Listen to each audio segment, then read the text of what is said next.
Hey, you did it. You found it. You found the podcast version of the show. It's Writer Radio. Here are the things you need to know. We stream live Monday through Friday, 10 a.m. to noon Eastern Time at writerradio.com. 2, you can find every episode on YouTube, youtube.com/@writerradio. We're on Spotify, same name, Writer Radio. We are on Twitter or X @BradWriter, BradRiter. We're on Instagram @Writer Radio. There's a group now, Writer Radio Facebook group. Go there, find that, follow that, like it, whatever you have to do. We've got a phone number. You can send texts, leave voicemail, 716-288-5246. Email, bradwriter@gmail.com. You don't need to memorize this. It can all be found at writerradio.com. That's the hub. But those are the places. Thanks for listening. Please tell a friend. Please share. That's how we grow.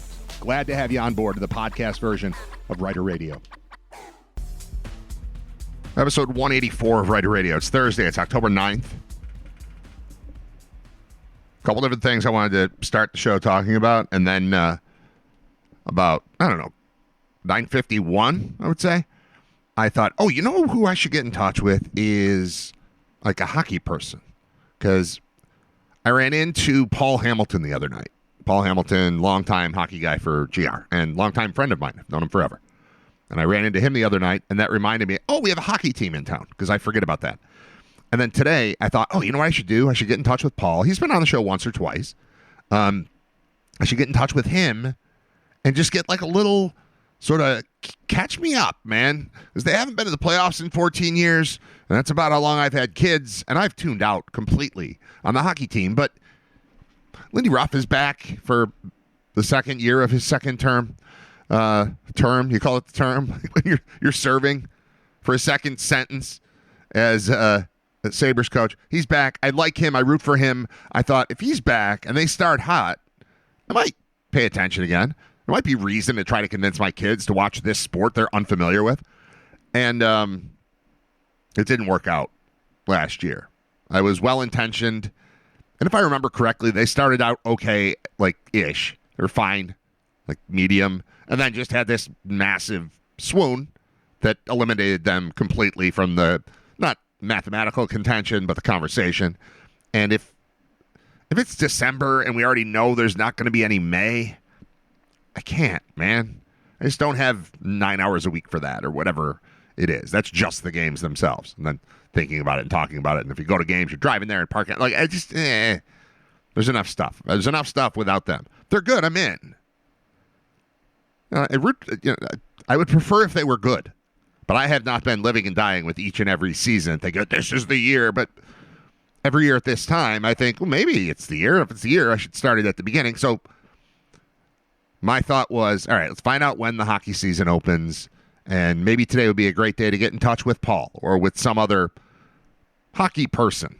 It turns out I'm so out of the loop on the team that I'm not even positive who covers them anymore. Like, last season, when it seemed like, hey, maybe they've got a chance at the playoffs, they'd win 2 or 3 games in a row, I'd get John Warrow on because he covers them for the AP.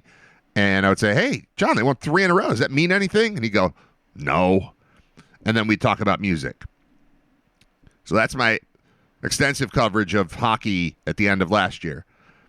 I looked it up to see when they opened. It's today. The Sabres have a home game today. I found out because I thought, hey, it's kind of cold out. It feels like the Sabres should play soon. Yes.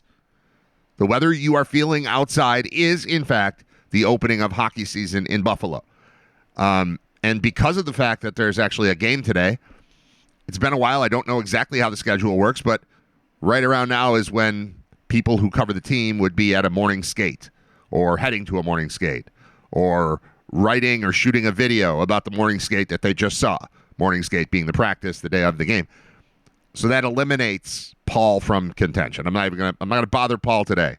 Say, hey, Paul, why don't you come out? Where have you been all year? They're opening today. I'm going to the skate. Now you want to talk? I'm not going to do that to Paul. So I just Googled Sabres. That's it. Actually, first I Googled Sabres and just ended up at Sabres.com and clicked on standings. I am proud to say the Sabres are in a wild card position right now. They haven't played yet. But the standings don't usually look as good as this. By the time I check them, there's usually a lot of ugliness involved. Right now, if you look at the standings for the 2025-26 season, because what's notable is, the Sabres play today, but the Rangers are 0-1. So they're already half a game up on the Rangers in conference, which is nice. That's good to have. You look at overall, you've got 3 teams with a win. And then you've got, 4 teams with a win, and then 1, 2, 3 teams with a loss. So they're ahead of 3 teams, behind 4, and tied with the rest. It might never look better than this the rest of the season. It hasn't looked much better than that for 14 years. So there's that. Then one of the first things I found, and I don't know who this is. Again, this is me lapsing in knowing who's even covering teams anymore. But someone named Tim Daniels, who's writing for something called Sabre Noise, which is connected to something called Fansided, which I do remember Fansided existing. But his headline on something that was just posted 4 hours ago is absolutely perfect. This is perfection for what I was looking for. And the headline is A Lapsed Fan's Guide to the Sabres 25-26 NHL season. Hope springs eternal in Western New York as the Sabres once again attempt to end their NHL record 14-year playoff drought. And part of me wants to just walk right through this and we'll catch up together on what's going on with the Sabres. Part of me wants to hold off because, as I said, I found this at 9:51. By about 9:56, I found this guy on Twitter /X and said, if you'd like to talk about this article, exactly what you wrote, DM me, because I would love to have this guy on. Now, this is assuming that's a person, Tim Daniels. There's a bio, there's a picture, seems to be a real person, but if I was pretending that real people were writing for me, I would also make them seem like real people.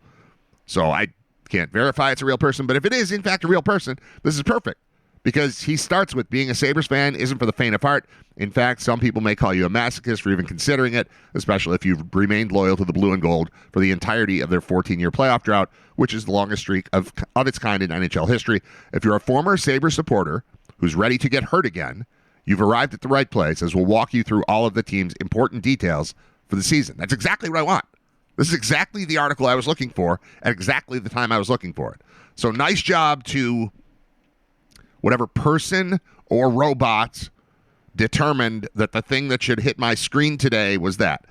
Good job, algorithm, and good job with the assist if you are, in fact, a human being, Tim Daniels, who may or may not have written an article. I want this to be a real person. When I click on him, it takes me to a picture of a guy, younger guy. He looks like he's 20. He's 30. Looks like he's 31. He's between 28 and 32. He's a site expert at Sabre Noise. Joined Fansided in July of 2025, so new, to continue a 14-year professional writing career that included 12 years as a full-time member of Bleacher Report's breaking news team. See, all of these could be fake things. I want to believe. That's a real human right there. He's got a backwards hat on. It says Sabres on it. Just looks like a guy with a little beard that likes hockey. Seems real. He's since made several stops as a freelance writer, including Last Word on Sports and Tops within the sports realm. He's covered every major North American sports league, along with countless international competitions. That's got to be exaggerated.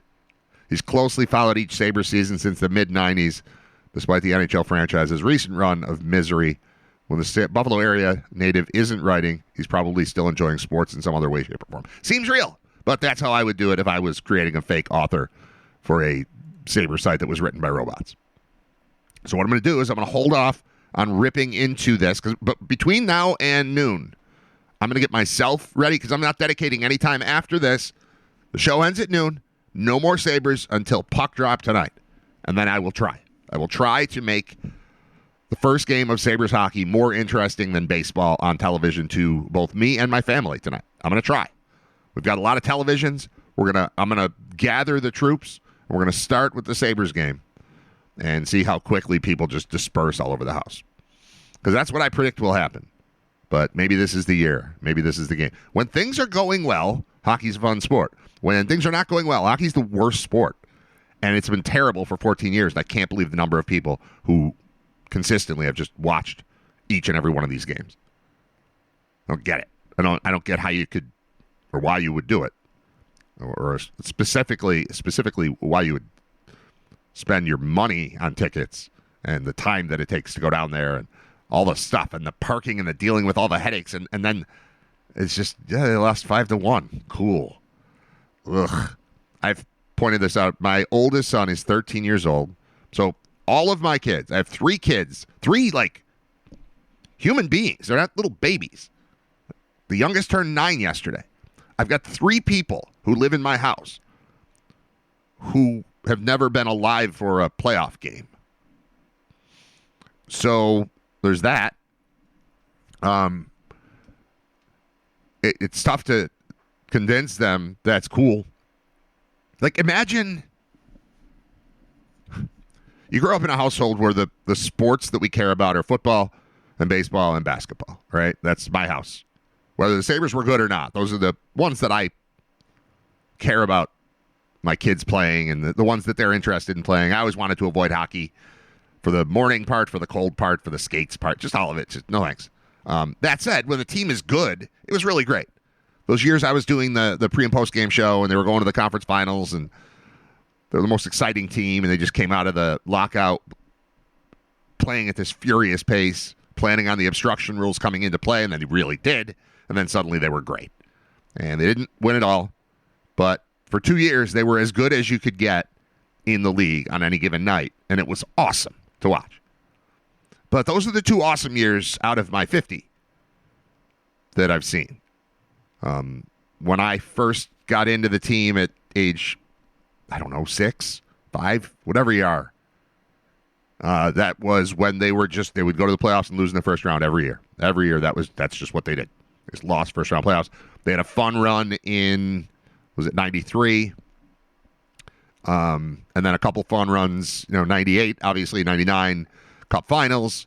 But those teams weren't great, but they had a great goaltender.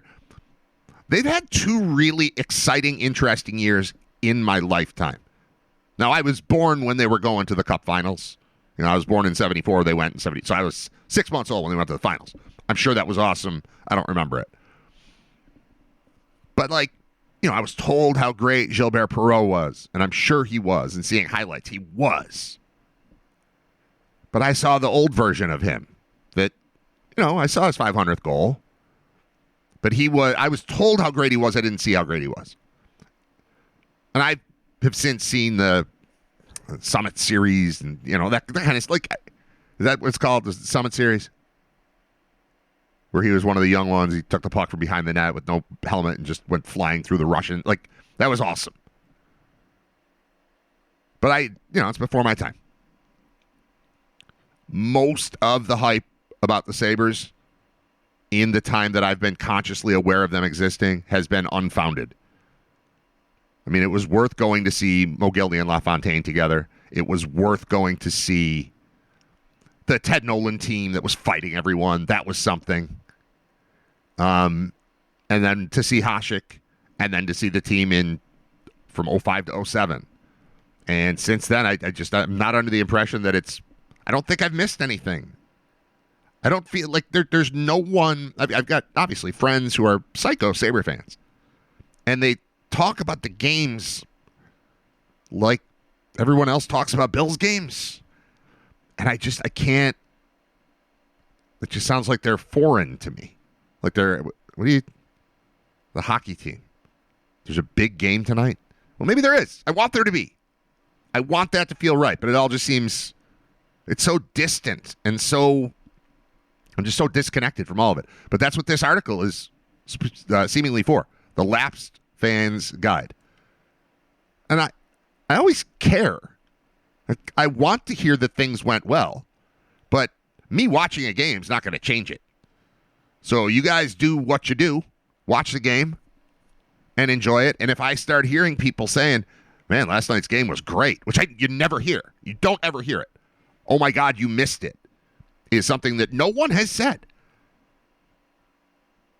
When I was hearing, oh my God, you missed it, during this whole disastrous 14-year run for the hockey team, I would hear, oh my God, you missed it. You should have seen this goal that Jack Eichel scored. And then I'd be like, oh, cool. And then I'd go watch the goal, and it would just be a goal.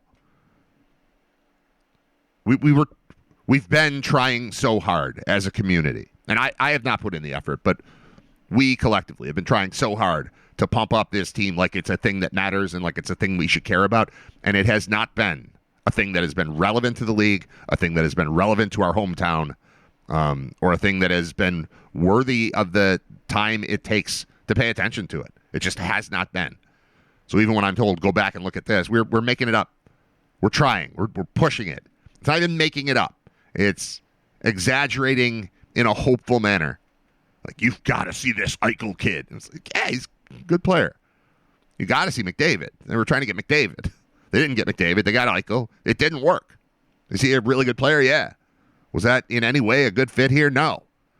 So that's the feeling I had the last time I let people convince me that I needed to see something about the Sabres. The feeling was that it was being exaggerated in a hopeful manner.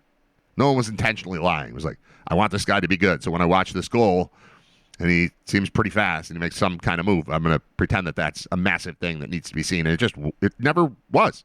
You can prove me wrong and send me a clip to the amazing goal that he scored. Maybe you'll find one, but I don't know. I never saw a Jack Eichel highlight that made me think, oh, he's better than Max Afinogenov. And Max is the example because Max was, while a decent player for a pretty long time, was never a great player, but he did put up these highlight type of plays. He's got some crazy goals in there. Or just crazy speed things where he creates an opportunity for somebody else. There's a lot of that. The Eichel stuff just seemed forced. Forced is the word. I want this team to succeed because of this guy, and so we're going to force what we believe about him. And I get that he's a very good player and won a cup with Vegas and that kind of thing, but it was, I don't know, I feel like Sabres fans have been stretching the truth just to try to keep my attention. And it just hasn't worked. It hasn't worked because it's not your fault. I hype up things that I want you to like too. And people wanted, and people still don't believe me. I was on Sal Capaccio's podcast a couple months ago. And he said, so, obviously I know you're a big Sabres guy. I was like, no, I'm not. He's like, what? I'm like, no, dude, why would I do that? You know how much other stuff is on? Just in the sports world. And I've gotten way more into flipping on random sporting events lately. I've gone through a long stretch where the Bills matter, the NFL in general, because it relates to the Bills matter. But if it doesn't relate to the Bills, I don't really care. So if Monday Night Football is two NFC teams that I'm not that into, I could do without it. If the Chiefs are on, I'm in. If the Ravens are on, I'm in. And right now I'm interested in the Chargers. I'm interested in the Colts. AFC in general. Patriots are always interesting. Well, not always. They are again. There are teams that I watch, but it's like, if the Bills are playing, don't talk to me. I'm in. If UB football is playing, I'm there. So you can't talk to me then. And then other than that, it's like, all right, what relates to them? And let's just build around that, because I spend more time watching Little League Baseball than I do professional sports. Not right now. Right now, we're in a little bit of a break. That said, we've got scrimmages, I think, Sunday and Monday, and we had 2 this past week. But it's not a every day or 5 times a week type of thing right now, because it's October, and we live in Buffalo. And baseball is not a 24/7 or 365, I should say. 12-month sport is what I was going for. It's not. It is, but it isn't. Like, we've got the indoor practice stuff, but it lightens up. And yes, there are going to be 3 different indoor leagues for one of the teams. It's a lot of baseball. There is a lot of baseball, but it doesn't leave a lot of time for life if you just dedicate yourself to sports on television, and hockey was the thing to go. The team has not been interesting. I want it to be. I hope it to become such, and I hope that starts tonight when the season opens, with the Sabres already half a game up on 3 teams in the conference, which is nice. Already half a game back on 3 teams in the division, which is not nice. But we're not going to worry about that right now. They've got a game in hand. So they still have 82 games left to play. Unless that changed, but I don't think that changed, right? Still an 82-game schedule. If we've got anybody listening who wants to catch me up on what I've missed in the last 14 years of Sabres hockey and what we're seeing going into this, feel free to let me know in the chat, or send me a text, either at my real number if you have it, or at 716-288-5246. And if you are sending a text volunteering yourself as a guest Well, think of yourself as a guest. Think of yourself as a caller. We just don't normally take calls. So you don't have to be an expert. Just like you're a fan and you know what the expectation is for this team. You know what rookie I'm supposed to be watching. You know what the holes are on the team that we're worried about. You know what the goaltending's like. You know what, I don't know, what people are thinking about Lindy Ruff heading into season 2 here. You got that kind of stuff. Just don't think of yourself as a guest. Think of yourself as just a caller. But if you'd like to be the caller to the show to catch me up on what the hell's going on with the hockey team, now would be fine. All right. Speaking of catching up on things, we have not checked in with anyone from Philadelphia in at least a week, but probably 2 weeks. And the Phillies got it done last night, taking care of the Dodgers, extending that series to a 4th game. 8-1, I believe, was the final in the game. I watched that, and that's the number I have in my head, and I think that's where it stayed, was 8-1. But John Fuller is our senior Philly correspondent, and he will join us in just a moment after I play a song so I can call John Fuller and get him on the phone. I did not get to any of the things that I planned. I had 1, 2, those two kind of go together. 3, this one's funny. 4, 5, 6, 7. I had 7 different things that I wanted to talk about in that segment, and then 9 minutes before the show, I found out the Sabres are playing tonight. So I got distracted by hockey. It won't happen a lot. So please don't. Oh, no, it's hockey season. Now that's all Brad will talk about. Well, no. I mean, if they win a lot, then we'll get into it, but we'll see. At some point, I do want to walk through the lapsed fans guide to the Sabres season. And some of this may be dumb to you, tedious to you, because you know what's going to happen. And you know who, not really don't know what's going to happen, but you know who the players are. You know, when I said I ran into Paul Hamilton, they were having their goal scoring draft. It's like a fantasy draft, but not all the stats, just goals. Everybody picks 6 guys. That's your team. You can replace 1 at the All-Star break, but that's it. That's the whole thing. And I'm listening to them make these picks. I've never heard of the guys. Like my buddy Steve's like, I got 5 of the top 80 goal scorers last year. I was like, yeah, I don't know any of them. He's like, you've never heard of Tage Thompson? And I said, yes, I've heard of Tage Thompson. And then I had never heard of the other. No, there was one of them where he gave a last name, and then I asked if it was so-and-so, and like that was his dad. Like, that's where I am on NHL right now. But looking at this picture on the Sabres thing, that's Darlene. I know him. That's Tage Thompson. I know him. Any other pictures? No other pictures. But there are going to be mentions of people. Kesselring. I don't know what that is. Josh Doan. Vaguely remember that's Shane's kid, right?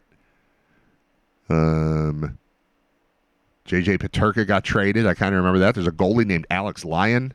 Zach Benson's that one who looks 6. Radim Maturka. I don't know who that is. First round pick from this year. Okay. UPL. I know UPL. Special teams, injuries. Yeah, see, I want to learn all this stuff. Samuelson, is that a real? Is Josh Norris important? I don't know who these people are. So at some point I'll get caught up on it. Maybe it'll be from one of you. Maybe I'll talk to one of the actual reporters by like tomorrow. But as of right now, I just want to learn along with you. Timeout, then we'll learn about Philly from John Fuller. He's our senior Philly correspondent. He joins us next. This portion of Writer Radio has been deleted for the podcast version. If you want to hear everything that happens, listen live weekdays 10 to noon at writerradio.com. Let's check in with Writer Radio's senior Philly correspondent, John Fuller. I apologize for making you wait on hold for 3 minutes, but I did leave you with cake, and you like cake. Hi, John Fuller. Hey, Brad, I love cake, and it made me. I was listening to the show earlier, and you talked about the Sabres drought, and obviously the last time they were in the playoffs was 2011. And you know that the last new Cake album was released in 2011. Really? It's the last time they put an album out. And I've been reading that, they have this new album ready to go. I've been hearing this for a couple of years now. They've released a few songs here and there, but as yet to be released. So I don't know what's going on. But that was the last time Cake, they released Showroom of Compassion in 2011. That's the last album that they released. So when did we see them? Because we saw them together right around then, I would think. Maybe 11 or 12. Yep, 11. Yeah, it was right around there. Yeah. That was so good. That's That was correct. so good. They were so good. That is a band that I I never disliked a single song that I ever heard from them, but I also never quite considered them a real band. It was just because there's such a novelty vibe to their music until you're like, do you want to go see him? I was like, yeah, I go see him. And now I love them. Like that. Then once I saw it live, I got it because it sounded a little too robotic or computery or something. It's not. It's a band that plays like that. So I don't know. Super cool. If they get a new album or put out a new album, I'm in on it. And and I would go see them again too. But I want to sit in the front row again because that was so cool, so good. All right, you. We weren't in the front row. We were one row behind Jack Armstrong. Well, we were in the front row of the seat. We were in the front row of the seats, and then they had the thing called the pit, and it was as good as you can get until there's a person sitting directly in front of you. Right. But that's all right. Yeah, former Niagara coach Jack Armstrong just hanging out right in front of us. Did I tell you I ran into Reggie Witherspoon? Did I tell you this story? No. So I was coming back from. Where did I go? It was, I don't even know. I was somewhere. I was in like South Towns for something, and I was coming back, and it was 1:30 or 2 o'clock in the afternoon, and I was driving down Main Street, and out of the corner of my eye, he wasn't even facing me. I saw Reggie Witherspoon. I was 100% positive that it was Reggie walking down the street to the point where I didn't confirm it. I never saw his face, but I knew it was him. Nobody is shaped exactly like Reggie, and I pulled into a parking lot and walked across the street to catch up to him and talk to him for 5 minutes on the street because it was, in fact, Reggie Witherspoon, who is so distinctive looking that without his face, I knew it was him. Well, how was the conversation only 5 minutes? Because anytime you talk to Reggie, that can go on for a long time. Because I was parked in a lot I wasn't supposed to be in. And I pulled over and said, hi, Reggie, and kind of, shook hands, said hello.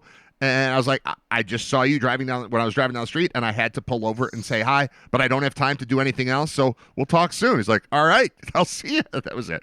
That's the whole conversation. All right, Phillies back on track last night. I'm going to guess you felt terrible going into that game, considering the pitching matchup especially, but also you're very down on the team. I think I quoted you yesterday. I think you said on Tuesday, I hate this team. But it's your favorite team. But I think you said I hate this team.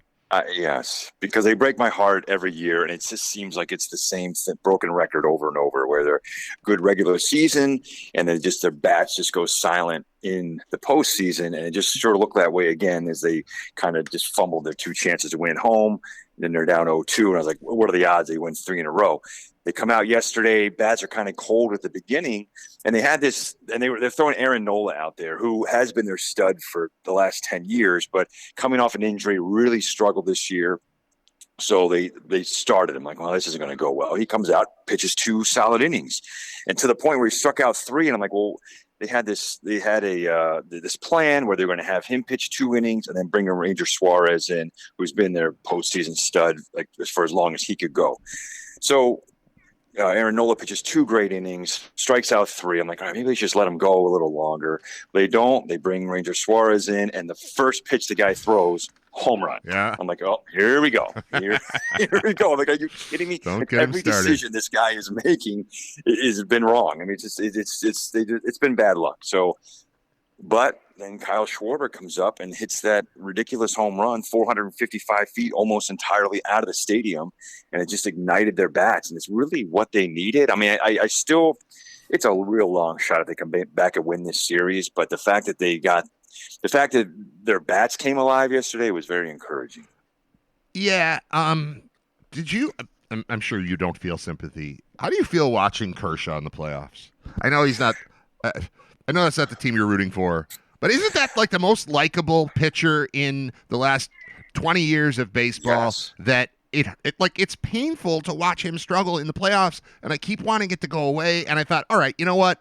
He's not a starter. He's just a part of this team. Let's just let him remind us all that he's capable of pitching in the month of October, and then he just gets absolutely lit up, and Roberts leaves him there to die, and I'm sure he can handle it. He's a big boy, but man, I was uncomfortable watching that. The announcers were too. They were kind of like, oh, God, this sucks. They kept apologizing. I swear he's not this bad, is what they kept saying. Right? This guy's going to the Hall of Fame. How many times did they mention First he's a Hall ballot. of Fame pitcher? First ballot Hall of Fame. No question. Yeah, I mean, obviously, I liked it from my side of it, but Yeah. yes, it was definitely hard to watch because he is one of the all. I mean, in our generation, one of the all-time great pitchers we'll ever see. But in the postseason, for whatever reason, the guys always struggled, and this was just. I guess the Dodgers knew the game was over, so they're like, we're not going to waste anybody else in the bullpen. There's, chance for 2 more games here, especially one tonight. No, it made sense. So we'll just. But yeah, it was definitely hard to watch. Honestly, it's coaching Little League Baseball. We have a thing where the maximum runs you can score in an inning, in a half inning, is 6. So if you put a kid out there and he walks the first 4 batters and then somebody hits a double, it's like, oh my God, I got to get this kid out of there. But then you're looking at it like, why? They're going to score 2 more. Whatever happened, they're going to score 2 more runs here. So now I just got to let this kid rot out there, possibly while he's crying. If there's crying, I'll probably get involved. But I mean, at least Kershaw wasn't crying, so that's helpful. But I don't know. It didn't feel that much different from that. It's like, well, I'm not going to burn another pitcher because, especially in our thing, you can only pitch 2 innings.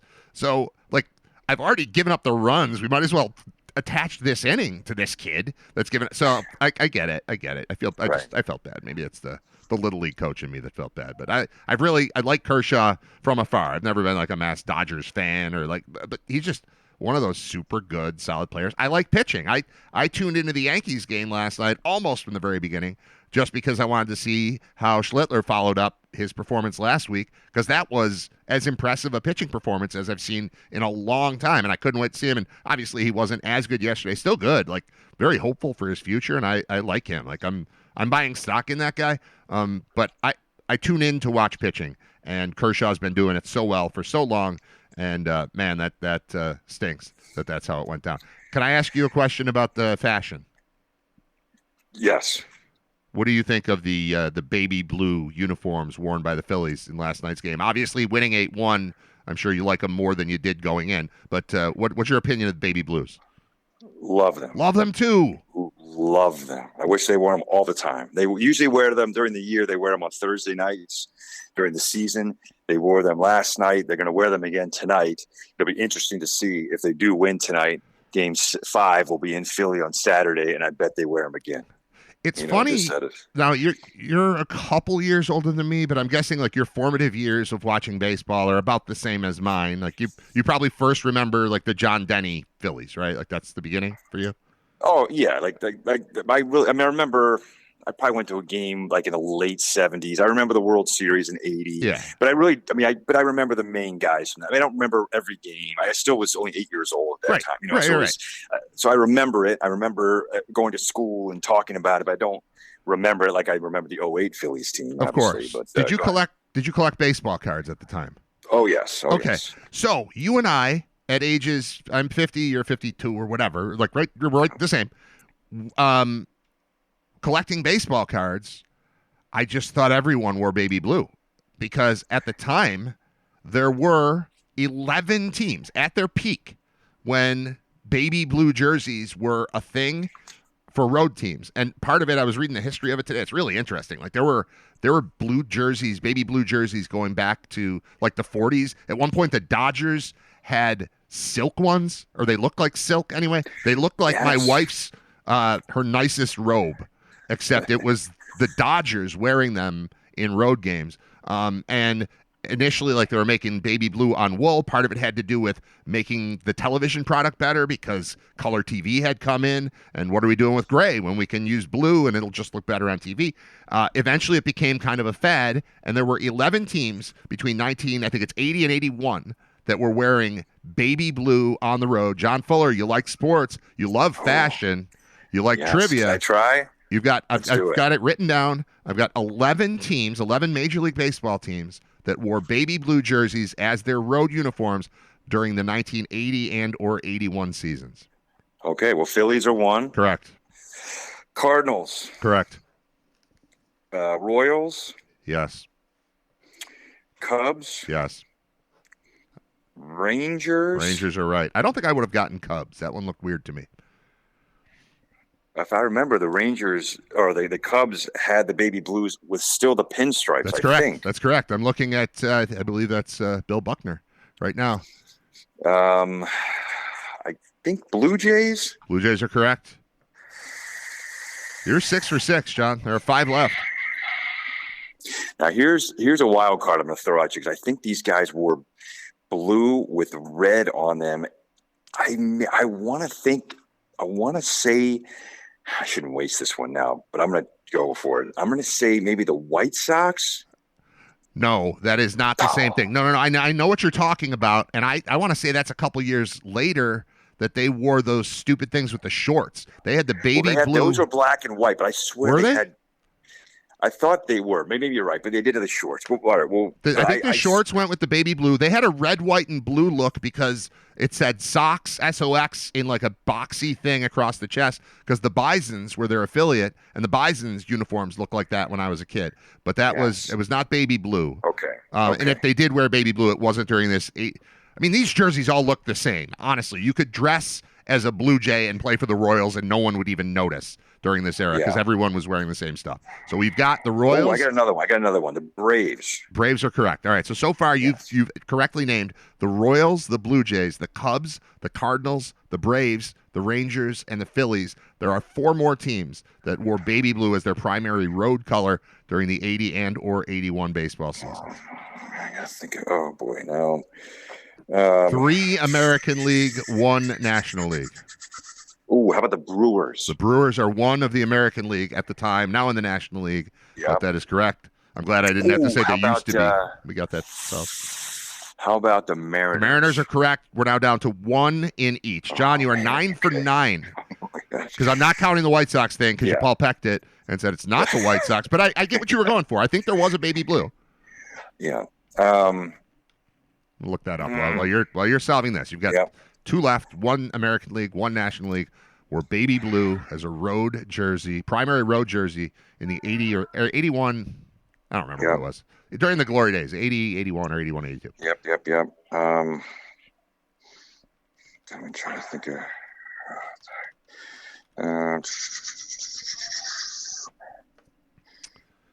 Man, you might have stumped me. Shoot, I don't want to give up here. I'm not trying to stump you. I would say you have successfully 9 of 11 is a fantastic average. I know, but I can do this. But now my brain's all over the place trying to think of teams. I need to go through divisions. All right, I'm going to tell you right now. In quick research, the thing I just found, there was a baby blue White Sox jersey. Yes. That happened it looks like earlier. Like the one I was talking about is number 8 in their jersey collection. This was number 5. So it's the thing I'm looking at is blurry, but it looks like maybe from 70 to 75 or something they had a baby blue thing. So you are right that existed. It just didn't answer my question specifically. Yep, no, I got you. Ooh, how about the Twins? The Twins are correct, and we are down to just 1 answer left on the board. I should have been playing music under this the whole time, and I apologize. I haven't done a trivia thing like this in a while. And I sprung this on John, but I know he likes trivia. He's never going to say, no, I don't want to do trivia. So I knew, it's oh no, now you're stumping me and making me look stupid. No, I'm making you look great. You got 11 out of 10 right so far, because you got 10 plus a bonus, and there's still just 1 more waiting for you. National League 11 team. out of 10. We're still going for 1 more. And it's National League. National League. Let me see if I can find anything to help with this. Because we have named 10 of the 11 teams that wore baby blue jerseys. And this does not count the Dodgers that you said had those blue silks. This is something else. No. This is just in the height of this, when everybody was wearing the same damn shirts. There's another one. Let's see if they came in wearing this. To give anything away there, but let's see. Do they have history? It looks like right from the start of the franchise they were wearing baby blue, and then it carried into this era. And they're not around anymore. Oh. Okay. Oh, the Montreal Expos. Montreal Expos are the correct answer. So you just got them all. You need a tiny little hint there, but good God, man. No, that's nailed it. Nailed it, John Fuller. Oh, thank you. Best in the business. Best in the business at lots of stuff. That was great. Is there anything else? I came with a trivia. Well, I Oh, came you got with one a trivia question for you. Oh crap. Okay. Just if we're going to play trivia, let's play trivia. Okay. Am I gonna want music? Am I listing things, or is this just a one shot deal? I mean, it's. I'll wait. There are some names on here, but Okay. I don't think it needs the music. But All right. so Kyle Schwarber hit his 22nd and 23rd career postseason home run last night. Yes. Who holds the record for most career postseason home runs? I feel like there's a Bernie Williams answer to, like, it's the most something. Maybe he's participated in the most games because he was there when the playoffs expanded. I don't know that he'd be the home run. I'm going to guess Bernie Williams. I don't think it's right. Bernie Williams he passed Bernie Williams. Bernie Williams is fourth with 22. Okay. So Schwarber's at 23? Yep. Bernie Williams is 22. So that means that Schwarber is tied with two others at 23? No. Schwarber is third with 23. Oh, he's third with 23. Oh, okay. Yes. Okay.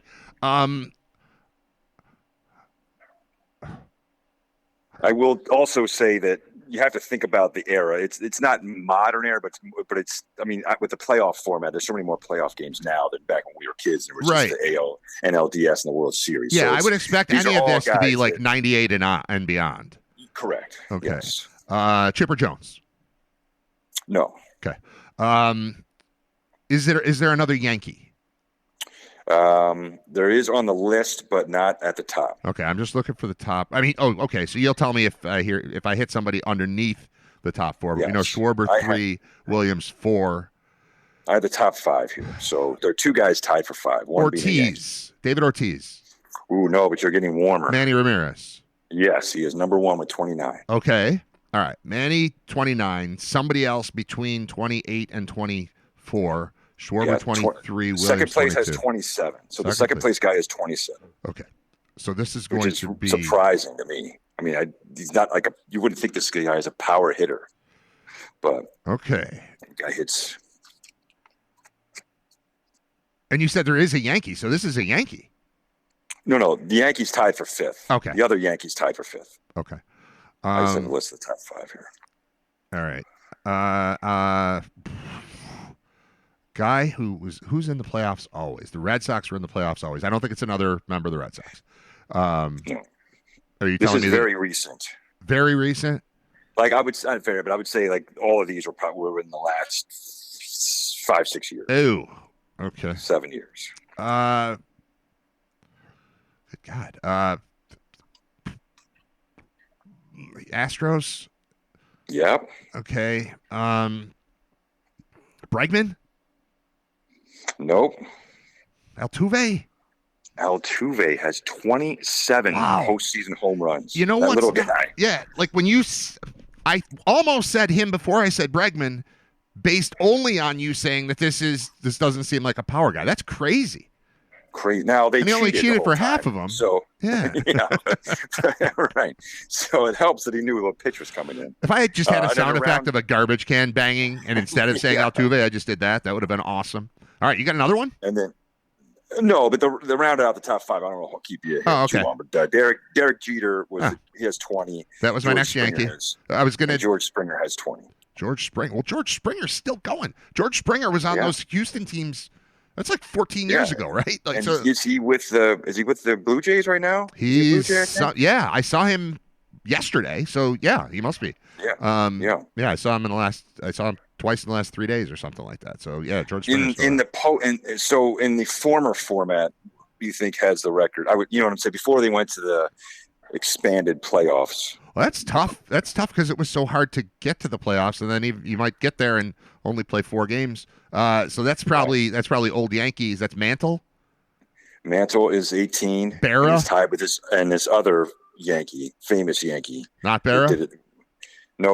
That did it. Gehrig. That was known for World Series home runs. Reggie Jackson. They both have 18. Okay.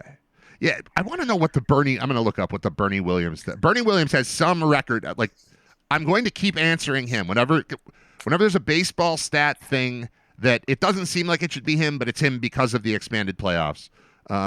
Bert Williams, Bernie, playoff record. His playoff record includes 121 games played, holds a major league records for postseason RBIs at 80, third all-time in postseason home runs, 22. So he's on that list. Oh, we already had that. Yep. And games played. So RBI. He leads the majors in postseason RBIs with 80, or at least did at the time of his retirement. All right, that makes sense. Anything else going on in Philadelphia that we need to know about? Well, the Eagles play tonight, so we'll see how that goes. We got a little Thursday night football against the Giants. Hopefully, I'm hoping to bounce back from that. Oh yeah, they lost the game finally. What was the yeah? The number was at what, 17 straight that they had won when Hurts starts and completes a game, something like that, right? Correct. And at home, they hadn't lost. I mean, it was like they had to go. It was almost a full calendar year the last time. Yeah. Hurts had lost that game as a starter, and they should have won. They were up 17-3. Just gave up some touchdowns late, and just I don't know. It was kind of a silly loss. But look, the schedule they played Cowboys, they played the Chiefs, the Rams, the Bucks, and Denver. 4 out of 5 are playoff teams, and they're 4-1. I can't really complain too much. Obviously, there was a heartbreaking loss, but they never should have beat the Rams a couple weeks ago either when they blocked a field goal and returned it for a touchdown. So it kind of balances out. They play at the Giants tonight, which is always, you'd think it should be a win, but those rivalry games are tough. I'm sure Scott Wilson's shaking his head right now as he's listening. I mean, hopefully they can take care of business. 2 of the next 3 for the Eagles are against the Giants. That seems like a good way to get better. Yeah, to fix the fact that you lost one to the Broncos. I enjoyed the Eagles losing just for the 6 hours or so that the Bills were the only undefeated team in the league, and then they lost 2. But then I get to look at the Eagles, and go, yeah, that's fine. And then you get to watch the Chiefs lose, and it's like, all right, fine, good enough. It's okay. However, the standings you still look great. Probably been an Eagles fan on Sunday playing the Broncos. Yes, in general, I teach the kids. We always root for NFC over AFC. Like, that's the first thing that we look at. However, in the moment, I don't consider the Broncos a threat, like overall threat. And I would like them to threaten the Chiefs at the top of the West or the Chargers or whatever. So, like, I don't mind them being in the playoff mix. Somebody's getting in the playoffs. And I don't think the Broncos are ever catching the Bills. So I didn't, with like 2 minutes left, I was like, you know what? I don't mind if Denver wins this game. I typically do root for the Eagles in any situation like that. But I converted for a couple minutes because I liked the Bills being the only 4-0. But they couldn't get to 5-0. Oh, well, we'll be okay. The Bills are fine. Yeah. Real quick, you saw the new movie, and I haven't seen it yet. Yes. So no, don't spoil anything. No. But give the John Fuller recommendation on the latest PTA DiCaprio movie. Yeah, one battle after another. I saw it last week in the theater. If you're a Paul Thomas Anderson fan, or just a movie fan in general, but I mean, I'm a big Paul Thomas Anderson fan. I know you are as well. It's by far one of his best, and it has, what I like about Paul Thomas Anderson is that every movie is completely different. There's not a formula that he uses, and this one to me is almost has a Tarantino feel to it, which is another, obviously, That's a director plus. that we both love. Yeah. So if you like Tarantino and you like Paul Thomas Anderson, you'll love this movie. It's kind of hard to explain it without giving too much away, but I really, really recommend it. It was great. And Sean Penn has a supporting role in this movie, and it might be one of my favorite characters he's ever played. Just great. And it's and DiCaprio is good in everything he does. The casting's great. It's a lot of fun, and it's really just a really good movie. I would also say that in lesser hands, if you say you make a Tarantino reference, part of me hears, oh, this guy's just trying to rip off Tarantino. You tell me PTA, but it feels like Tarantino. I'm like, okay, that's legit. Yes. That counts. That's not imitation. That's just 2 of the guys we like kind of doing some of the same stuff. So I'm in. Haven't had a chance to get to it yet, but I will. All right, John Fuller, thank you for your Philly contribution, your movie contribution, your trivia contribution, plural. Yes. You got all 11 baby blue teams for Major League Baseball. That's something. Yes. But we'll get you a certificate to hang on your wall in your office or something, all right? I'll make sure it's baby blue. That would be the whole point, man. Got to do it. All right, thanks, John Fuller. Thanks, Brad. All right, Yep, John Fuller. He's our senior Philly correspondent. Dun, dun, dun, dun, dun, dun, dun, dun. We can't play the song anymore because it makes it so that our video gets blocked on YouTube. We get banned on Spotify. Can't get banned on Spotify. Need you to subscribe on Spotify and YouTube. That's what I'm looking for. out of you as a listener. Not asking for much, but I'm asking for that. If you get a chance, please do both. Like, even if you don't always use both apps, if you've got Spotify, please subscribe. And then you don't have to listen ever on it. It'll just still count. It's still count. You're counting yourself as a listener without listening. It's great. So subscribers are important on both. So whether even if you do the Mixlr thing, because you like the live show, and that's where it's live. It's there live, and it's on YouTube live. But if you want the podcast, you can get it from Spotify, but Spotify puts it everywhere else. It shows up on YouTube there. Just subscribe to all the stuff, and then pick and choose where you want to watch or listen. But it counts. It all counts. Everything counts. I need to pick a song. We played Cake because John Fuller was coming on. I'm not going to play Cake again because John Fuller was just on. How about him with the guesses there? Not even the guesses, the knowledge. That's why he's been on my trivia team for like 15 years, or I've been on his. He's our captain. He's our leader. I'm just a player. I'm a Dave Kingman type. I take some big swings. They don't always leave the park. Sometimes. Which of these? What haven't we done in a while? None of them. Oh, wait. I have another page. There's another page of stuff that I put up recently that I haven't played. Yeah, there we go. This is what I'm looking for. All right. I'm Brad Ryder. It's episode 184. Oh, shut up with the club bed. Episode 184 of Ryder Radio. We'll be back in just a few. This portion of Ryder Radio has been deleted for the podcast version. If you want to hear everything that happens, listen live weekdays 10 to noon at ryderradio.com. All right, it's 11:15, episode 184 of Ryder Radio, where I've gotten to almost nothing I had written down. Sorry. John Fuller was on. Thanks to John. The other thing I was going to ask John, after watching quite a bit of playoff baseball the last few days, you ever thought about how incredible it is that 90 feet is the exact right distance for the bases to be apart? Like how right whoever founded baseball, and it's obviously disputed, it's not just, it's Doubleday, it's not that anymore. But wherever it came from, how is it that so many plays are inches from being safe or out? Chopper to short, barely gets to it, throws it as hard as he can. It's perfect. The guy has to stretch. Safe or out by half a step every time. Ball hit into the gap, into left center. Center fielder comes, plays it on the second hop, comes up throwing, fires a bullet at home, gets a guy out by an inch or misses by an inch. How did they know? How did they do that? I remember watching the Mets when I was a kid, the 86 Mets in particular, but that era. And Rafael Santana was the shortstop.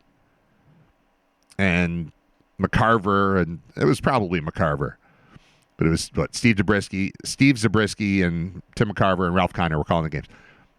And he would always, I think he would use this as a reference to a previous player, but he would call Santana old getcha by a step. And I thought, wow, that is interesting that every time he throws the ball, it's such a close play. I don't know why they just would attribute this to Santana. It's the game. It's not the player. It's the game. The game is designed perfectly. The distance is just right. I think it's crazy. I think it's crazy how many plays come down to an inch when it's hit in the gap or hit to third. The guy dives to make the play over the bag. It's barely fair. He gets up, doesn't have time to dust himself off, fires. It's within half a step at first base. Or hard ground ball to third. He turns and throws to second. And he does this sweet pivot and fires a perfect ball to first. And it's safer out by half a step. I've grown to appreciate that about baseball. I think it's fun. All right.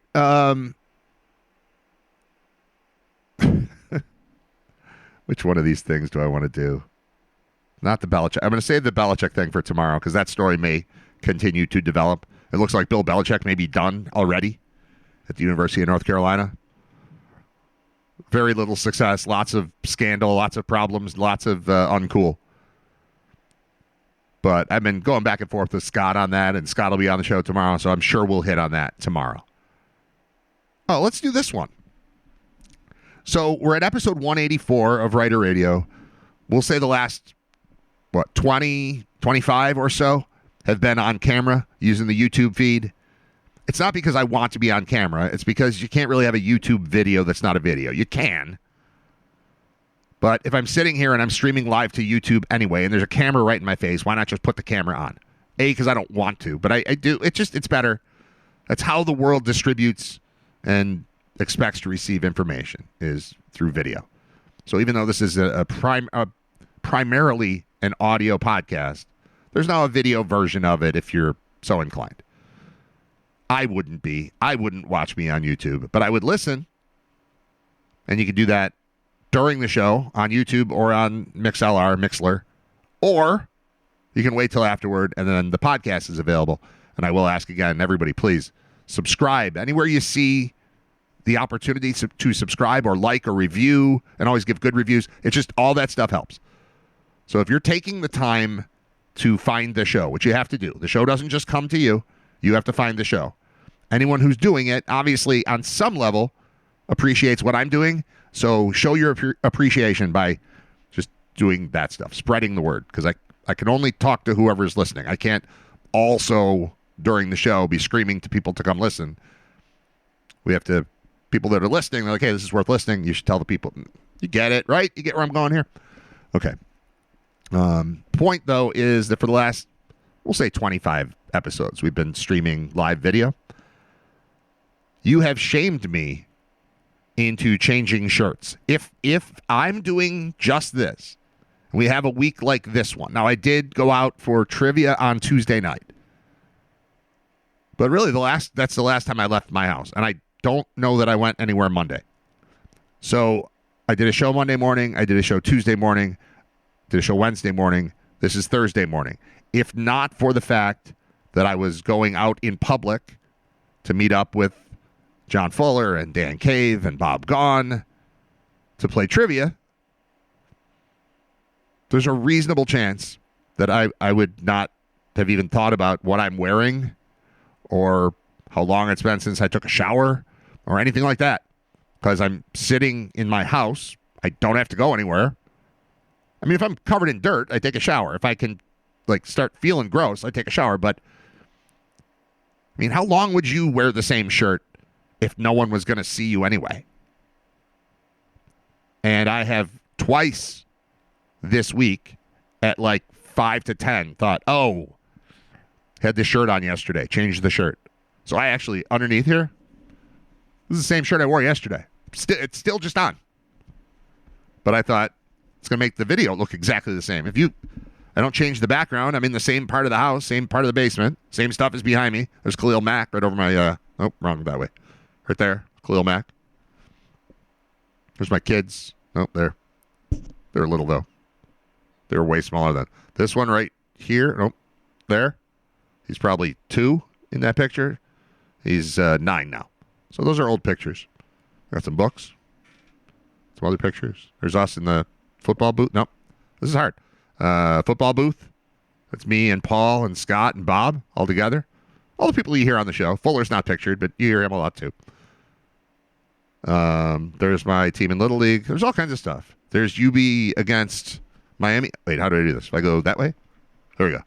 UB against Miami in 2008 on election night when one wore blue and one wore red. That stuff doesn't change. So I have to change my shirt. Minimally my hat. To not have every show look like it's one show. And it's not. It's different. I get dressed for you guys now. And that was not a part of the plan. The plan was just I get to talk and you don't get to look at me. I don't want you to stop looking at me. Stop it. But maybe that helps explain why this morning when my wife was leaving for work, she typically works from home, but often has to go in. I think this is the second time this week that she's had places to be. And that means I have to get up a little earlier and make sure the kids get out the door. One rides the bus. The youngest rides the bus. The other two just walk to school. But I have to make sure they're moving. Make sure everybody's got their stuff. Did you brush your teeth? Like all that stuff. I have to do that. And as she's about to leave, she remembers today is picture day for elementary school. Now, she remembered yesterday that it was picture day, which led to me having to give a haircut to Drew because he looked like a sloppy mess. The two younger kids, the best thing they can do in their minds with their hair now is have it be as long and unkempt as possible. And we don't subscribe to that around here, especially for picture day. Like baseball season, you're wearing a hat most of the time, fine.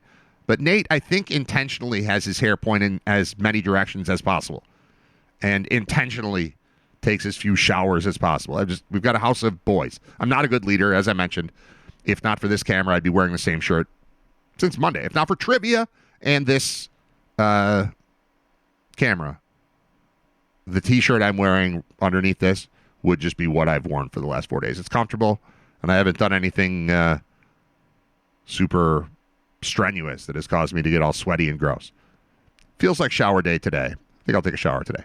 But COVID, shower used to be a daily thing, especially when leaving the house to go to work all the time. But then you get into working from home, and I was doing that before COVID. And then you get into COVID, and it's like, well, we don't even know when we can get out to get soap anymore. So you're conserving, and then, man, we've just become a much worse place. This nation has become worse, and this house has become worse. It's gross. We're gross people. COVID did this to us. COVID and working from home have done this to us. So imagine my surprise when my wife, who's trying to get out the door and is running a little bit late, recognizes it's picture day. You can't just tell Drew, get dressed up for picture day. The kid spends 98%, I should use 99 since that's his number, 99% of the time that he exists and has a shirt on. He's also likes to take his shirt off kid already.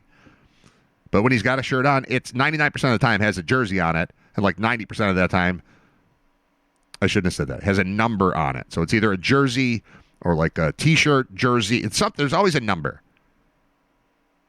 It's always a jersey or jersey-like substance that he's wearing. And you tell him it's picture day. He wanted to wear his Josh Allen jersey.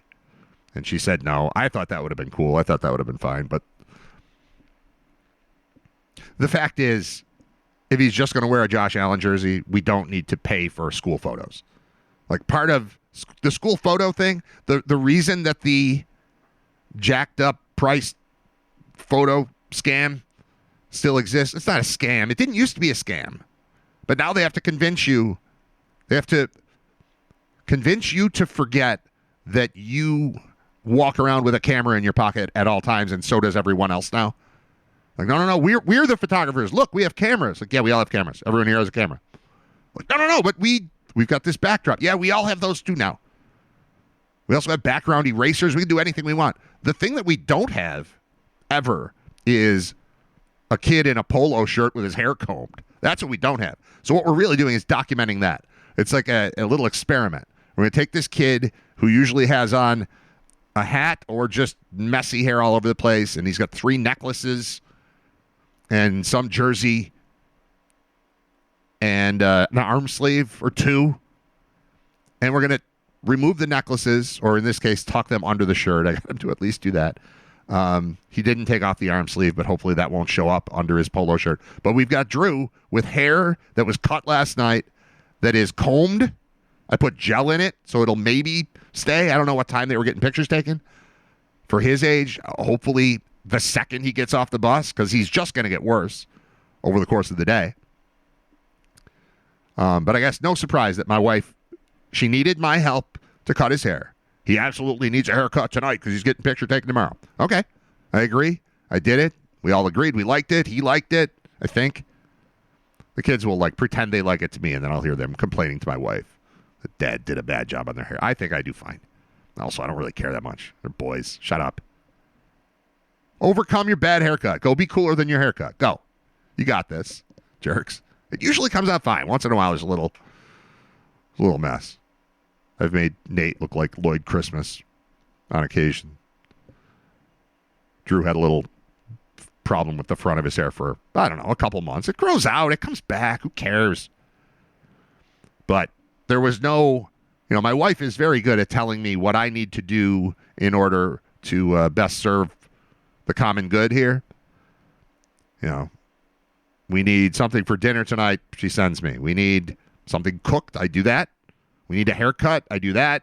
We need something fixed. I do that. We need to dress a kid for a school picture. She's like, nope, I'm just going to be late for work. And came back in and got him all set, got him in his stuff, and we took him there. But I guess it's really no surprise that a person who needs a camera to remind him, hey, you should change your shirt today because you're talking to people on purpose. You're inviting them to listen to you and not only listen, but watch you. Put on a different shirt for these people. So today I did that. I threw on a long sleeve, like Bulls thing. I got a hat. It's got the same basic blue. See that? That's on purpose. That's a look that I put together for you so that I'm not wearing the same green T-shirt that I wore for the entire show yesterday and probably had on the day before that too. But I don't remember for sure. All right. So there's that. While I'm on the topic of middle school / elementary school kids, I was thinking last night was I watching NFL highlights? Oh, yeah, because Drew, again, the youngest, 0 attention span. Just none. It was his birthday yesterday, so he's bouncing off the walls anyway. But he doesn't sit down to watch a television show. He just puts on YouTube and just keeps flicking things. The way that some people used to just change channels constantly, just sitting there like, watch this for 30 seconds, watch this for a minute, watch it. He does that, but it's picking videos on YouTube. And he'll watch, greatest punt returns of all time for a minute and a half, and then he'll switch to, worst fumbles, and then he'll switch to biggest dunks, and then it'll be inside the park home runs, and then it'll be botched plays in the outfield, and it's constant. This is what he watches. No shows, no plots. He's got like 2 or 3 shows when he's ready to fall asleep that he'll put on, and then just Netflix will run and run and run with it. So there'll be, 4 hours of Nicky, Ricky, Dicky, and Dawn playing on the TV in our family room. That's how you know Drew's asleep. But he's got a couple things he goes to when he doesn't want to keep changing channels. But other than that, he's an active participant in his television viewing, because it's not television. It's on a box that we call a television, a device that we call a television. But he's watching YouTube. And it's just change it, change it, change it, change it, change it. It's crazy. What was the point? I had a point there. He watches YouTube. Oh, so he's watching some kind of quarterback highlight thing. And Justin Herbert's on there. And lately, and my kids are always ranking things, so when they bring up quarterbacks, of course, they'll say Josh Allen's number 1 in the league or in the conference or whatever it is. But there's been some debate lately, because any chance we get to not mention Mahomes in the conversation is cool. Any chance we get to not mention Lamar Jackson is cool. So lately it's been a lot about Justin Herbert, who I enjoy watching play, and I think he's got some cool qualities that make him an interesting view on television. I have a bad feeling Drake May is working himself into that conversation. Joe Burrow's been out, so we haven't talked much about him lately. Baker Mayfield is in the MVP chatter 5 weeks in. There are all these, these other names that we would rather talk about than the ones that we typically talk about, especially now that Allen got his MVP last year. Now we can look down on everyone else if we'd like. Well, I don't know. He's not the defending MVP. I know he won some Super Bowls at some point, but last I saw Mahomes, he was getting destroyed in the Super Bowl. And he didn't win the MVP last year. Josh did. So let's just disregard him. I'm not saying that's the right thing to do. I'm saying that's the fun thing to do. As a person who thinks and talks about this team, it's fun to discount the people who, for years, we've been kind of, I don't want to say afraid of, but arguing against when trying to mount the case that Josh is the top guy. Right now, we get to just do that for a while. And those are the names that come in. But I was just thinking, if I was a kid, and there was a guy named Justin Herbert who was a top quarterback in the NFL, there's no way even if I was young enough to not know what the word meant, there's no way we wouldn't be calling him Justin Pervert. Right? Why have I not heard that? I mean, this is no knock on him. This is just, when you have kids, you got to think about this stuff. You got to think about how can they make fun of my kid's name. Like, I wouldn't have named a kid Herbert because I'd be positive the kids by third grade would be calling him Pervert. Even if he's down to Herb, they're calling him Perv. I don't want that. But how is it with all the dumb slogan's the wrong word. What's the word? I got it. Jargon. Why can't I think of the word for words that the kids are making up? 6, 7, that. Slang. Good God. I couldn't think of the word slang. I choked. It's fine. All the stuff they say. They called my wife Unc yesterday. Like, what's that? Like, she's an uncle? I'm like, what kind of? How's she an uncle? Well, it just means you're old. But not like old like you guys are old. Oh, okay, that's Unc. Cool. And, they're always bringing home the new stuff. But where are the classics, man? Where is taking Justin Herbert, turning him into Justin Pervert? I could do this all day. The next one I thought of, like, I feel like I could do it with most names. Like, give me a name, I could twist it into something. Like, okay, Jared Goff. What are we doing? Come on.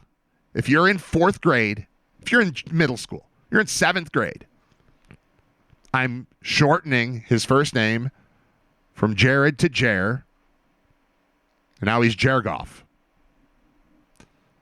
And I'm just going to leave it at that. But it's funny. Why aren't they doing that with names? How isn't he Justin Pervert? Just throwing it out there. I thought having 3 boys would be funnier. I thought they'd be better than this at the wacky wordplay and making fun of names. I remember doing this. Like, I don't have one that's jumping to mind. But, like Drew, like, all right, we're going to name him Andrew. He's not going to be Andy. He's going to be Drew. We're going to call him Drew. Obviously, at some point, he could decide he's Andy, but he's going to be Drew. Drew rhymes with poo. Is that a problem? Shouldn't be. Should be fine. And you move on. But, like, I'm trying. I don't have a great example in my head. But you did this, too, if you have kids. You go through the name Lucas. Sounds exactly like mucus. If I name my kid Lucas and somebody doesn't like him, they're going to call him mucus. And I know kids are mean and they'll come up with something for anything. But, like, you think of that.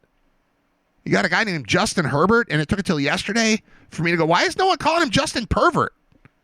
I'm not saying we should. I'm just saying I should have heard that by now if the kids were still on their game. Nobody's on their game anymore. I mean, I guess if you merged Justin Herbert's name with Deshaun Watson's track record, like if they flipped, if Deshaun Watson was just a good player in Los Angeles, formerly San Diego, and then Deshaun Watson, or that was Deshaun Watson, and then Herbert was the one who was in Texas and the massage things and all the stuff and the lawsuits, and then we'd use it. But I don't know, man. I miss the days where the kids just take the name and twist them. Why aren't we twisting that? Seems wrong to me. I'm going to take a break and then I'm going to take a break and do this. Super interesting discovery on TV, thanks to my buddy Steve yesterday, who sent a text and gave me a heads up about something new on Netflix that I checked out. I'm 2/3 of the way through it, but very interesting. And I'll get to that in just a moment. As we continue, it's Writer Radio. Yeah, I've got a new Netflix thing to talk about that hit home.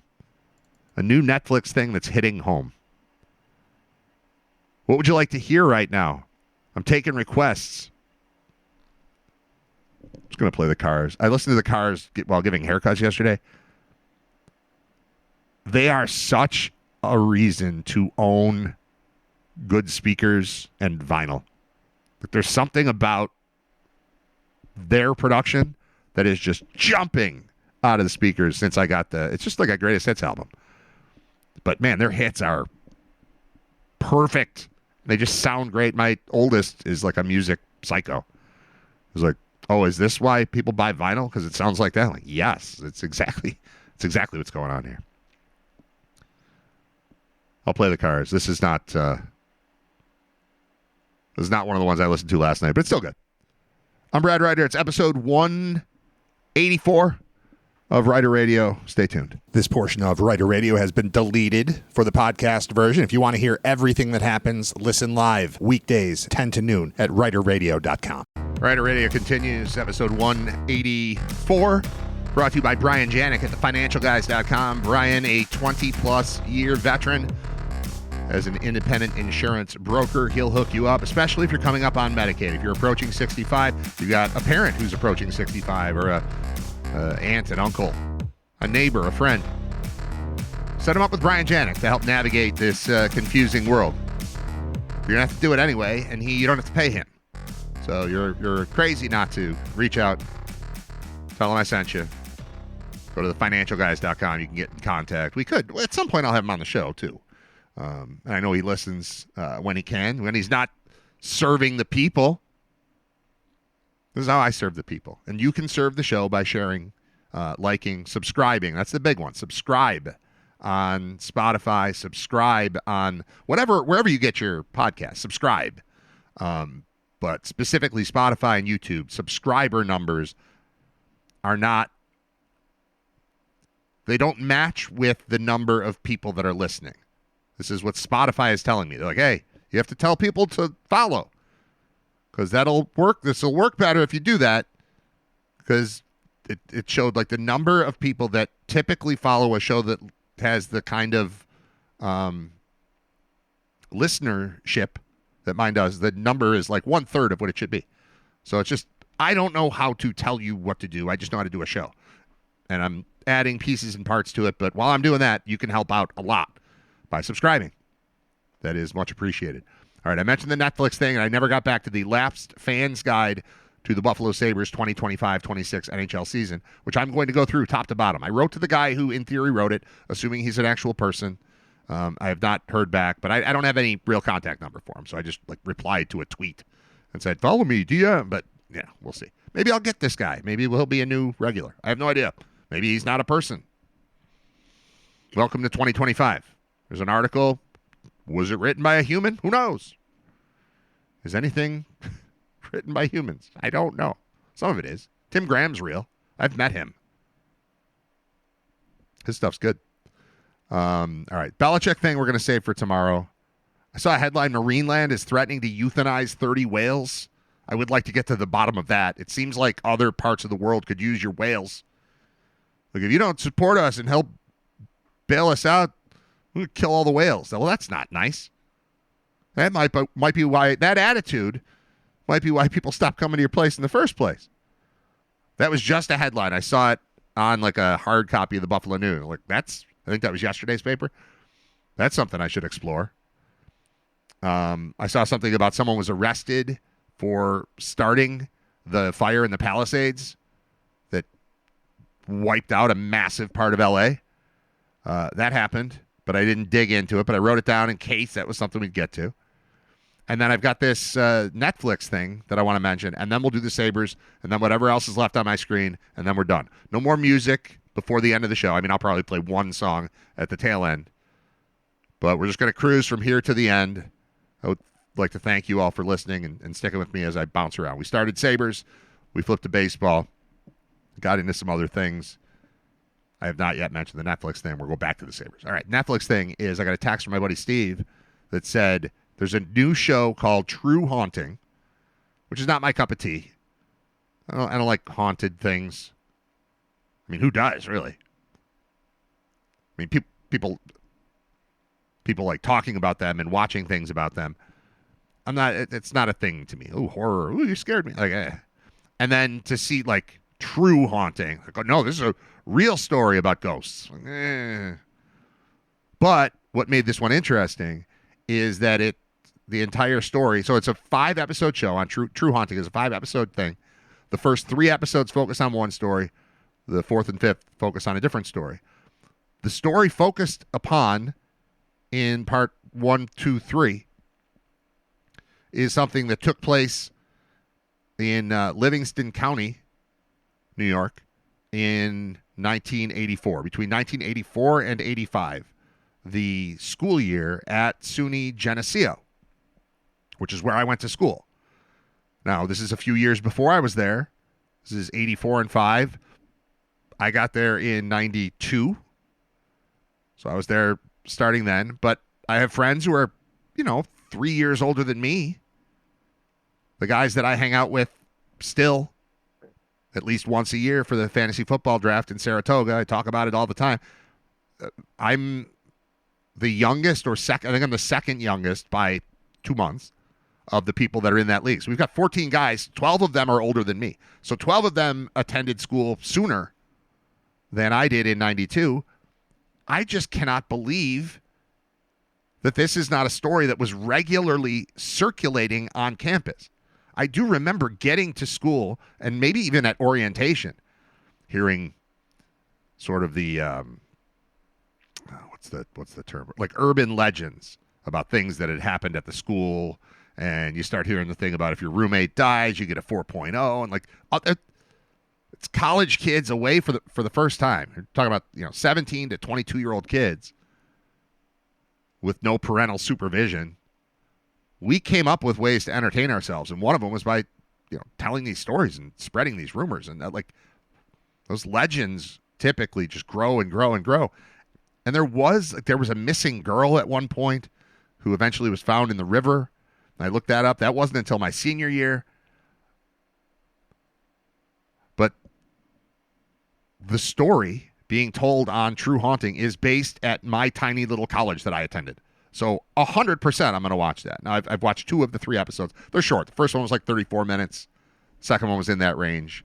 And I'm going to watch the third one at some point today. So I'll be done with it. And also, the guy who was haunted appears to be, available. He's out there. I started looking up the story, and I read somebody commenting or, wrote an article about this show, True Haunting, and then what appears to be him commented in the comments. Yeah, I'm here. Whatever happened to Chris to Cesare? He's like, whatever happened to him? He's here reading what you wrote about my story. Oh, and it didn't seem fake at all. So it seems like if I want to track this guy down, I could get him on the show. And Geneseo people like Geneseo people. I enjoyed just watching, because it was the guy who had the thing happen to him, and then kind of people from his group of friends. I was like, oh, you guys all went to Geneseo 7 years before me? It's pretty cool. And it's a thing I'm watching on Netflix, and it's really well produced. I was frustrated by the fact that clearly they did not come to campus at all for the filming. The interiors don't look anything like what I remember of Geneseo. Now, granted, it's 2025. They're trying to give you 1985. I went there in 92. There's a memory gap. I couldn't draw from memory what the inside of an academic building looked like, but I have a general sense. I thought, I'm going to watch this and things are going to look familiar, and nothing looked familiar. They did a decent job of sort of replicating the quad, the main quad, in the opening shot, but it wasn't the real thing. It was a different tower. It was not they got the vibe right, but it was frustrating. I can't imagine if you watched a movie that was set in your hometown, and I don't just mean Buffalo. You're from Clarence, and they make a movie that's set in Clarence, and then you watch it, and you're like, this isn't Clarence. It's frustrating. It's Hollywood. It doesn't need to be Clarence. I know that. I know sound stages are used. I know alternate locations are used. Talked a lot when I was playing golf with Thomas Ian Nicholas, the actor, about all the travel that's involved with being in movies and TV shows now compared to how it used to be mostly L.A. It was mostly L.A., but if you're doing a Kevin Williamson thing, you have to go to North Carolina or whatever. I'm on Dawson's Creek. I got to go out there. But then it started with Vancouver, and it just became tax incentives and tax breaks.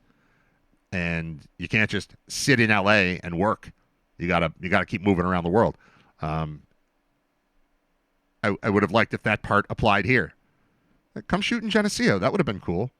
But I guess if they had shot in Geneseo, I probably would have heard about that happening and then known about the story. But literally, I got this text yesterday. I sent it to my Geneseo group, my fantasy football group. No one else knew anything about it either. It was the thing happened in a dorm. All the dorms at Geneseo are named after the counties of New York. And the haunted dorm, according to this TV show on Netflix, it was Erie. So it was Erie Hall. And for the show, they changed it to E-E-R-I-E Hall. Get it? Like Spooky Hall.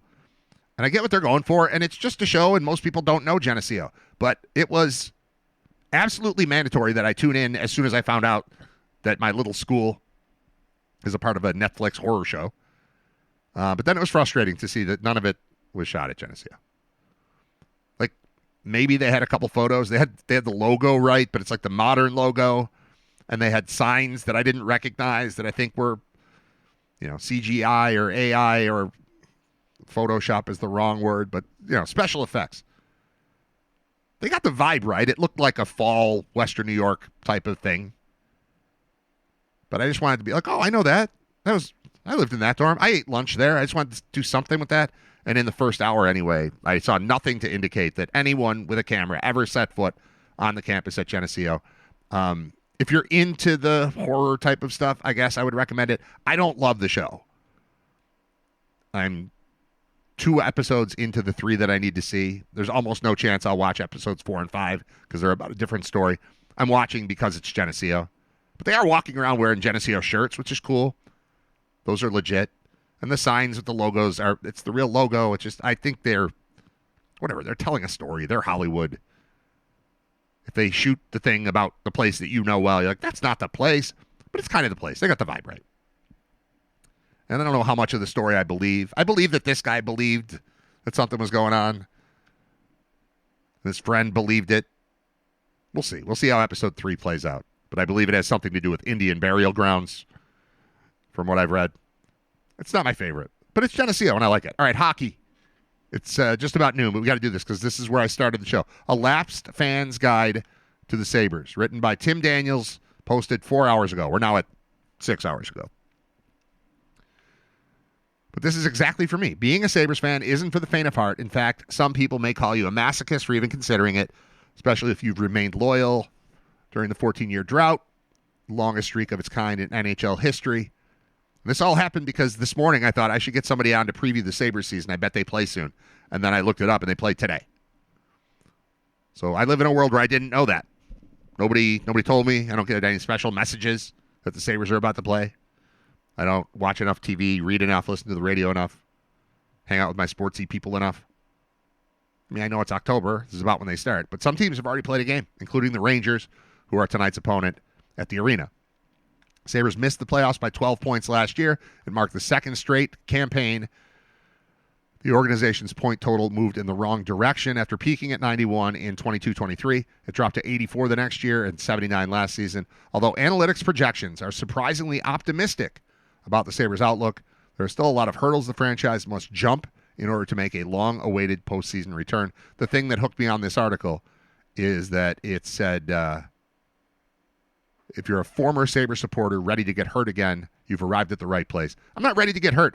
They can't hurt me. They can only hurt me by winning all of their games and then losing in the playoffs. But are you worthy of my attention? Are you worthy of my time? Are you worthy of me talking my kids into trying hockey? Not to play it, but to watch it. Because you haven't been the entire time they've been alive. And I don't feel bad about that. I'm glad we have a team. I hope it returns to prominence or gets to prominence someday. But by my account, they've had 2 really good seasons in my lifetime, 2 super exciting seasons. And that was 05, 06, 06, 07. I know they went to the Cup Finals twice. Fun runs. But how much fun is it when your best player is a goaltender? And I was too young for the first one. All right, so here's what we need to know. This is what I want. I wanted a primer on what matters going into Game 1. I will attempt hockey again. Here we are. It's October. We'll try it again. Let's see if we can make it to November. That's the goal. If I still care what's happening with the hockey team in November, they're doing something right. I'll give them October. They get October. Doesn't mean every minute of every game. It doesn't mean we're going to break down wins and losses. Or I'm going to start screaming about what player they need to trade for. I don't know who they are. All right, here's what we need to know. Maybe you're just catching up too. If you know all this stuff, you can turn the show off and come back tomorrow. But if not, it's time to learn about the Buffalo Sabres. This will probably take 10 minutes, I'm going to guess. It's 12:02. We'll go long. This is for you. It's for the people. And it's for me. Either I do this out loud on the show, or I stop the show, edit the show, post the show, and then go back and read this myself. Might as well make it part of the show. All right. Sabres preview for fans trying to reignite their NHL fandom. Perfect. The leadership. GM Kevin Adams. All right, I knew that. Adams is entering his 6th season leading the Sabres front office. Results have been completely underwhelming. His inability to attract high-end talent to Buffalo via trade or free agency has left the organization in so far unfruitful draft and develop loop. Head coach Lindy Ruff. Ruff, a former Sabres player, is now in his 2nd stint as the franchise head coach. First season of his tenure didn't live up to expectations, but the 65-year-old Buffalo legend still showcases the energy and passion needed to lead an NHL coaching staff. Here is my connection to the Sabres, my best connection to the Sabres. I loved the Sabres under Lindy Ruff, and I hated when he was fired. But at the time, he needed to be fired because there was nothing else to do. So what are we going to just leave him there? All right, set him free. He wasn't just fired, he was set free. He was unburdened from this organization that just wasn't working out for him. And once all the players were gone, I've got a tweet somewhere that I had pinned for a while, like, hey, now that everybody's gone, can Lindy come back? And the answer was yes.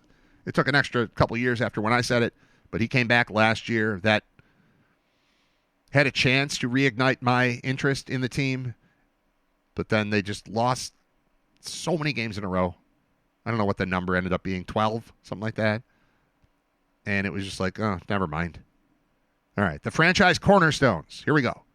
Forward Tage Thompson, 2-time 40-goal scorer who has a legit shot to surpass the 50-goal milestone and contend for the Rocket Richard Trophy as the league's leading scorer this season. Goal scorer. Rocket Richard is for goal scorer. Tage's combination of size, 6'6", skill, and elusiveness makes him one of the NHL's most unique players.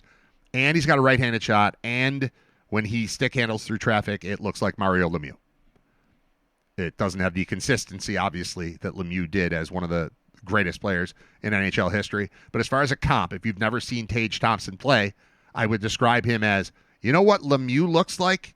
That's what Tage looks like when he's at his best.